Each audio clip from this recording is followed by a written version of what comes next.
دیکھیے مال تین قسم کا ہوتا ہے، یقینی طور پہ حلال، وہ تو ظاہر ہے اس میں تو کوئی مسئلہ ہی نہیں ہے نا۔ یقینی طور پہ حرام تو وہ تو بہت بڑا مسئلہ ہے، اس کا حکم یہ ہے کہ جس سے لیا ہے یا جس کا غصب کیا ہے اس کو دیا جائے، اگر لوٹانا ممکن نہیں ہے تو پھر کسی فقیر شرعی کو اس کا مالک بنا دیا جائے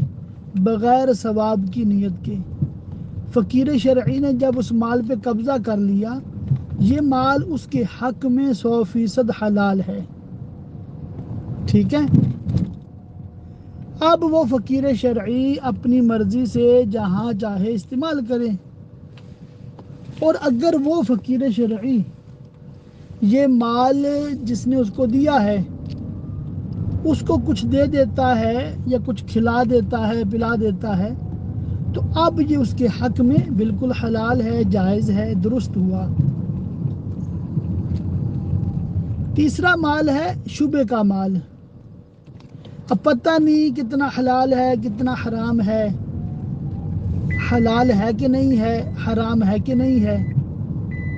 اس طرح کی اگر شک کسی کو پڑ جائے تو اس میں یہی ہے کہ پھر اللہ پاک کی بارگاہ میں استغفار کرے، اور جس وجہ سے اس کو شک ہے کہ یہ شبہ ہو رہا ہے، ممکن ہو تو اس سے بچے، شبہ کے مال سے بچے، اور اگر بچنا مشکل ہے تو اس کو استعمال کرے،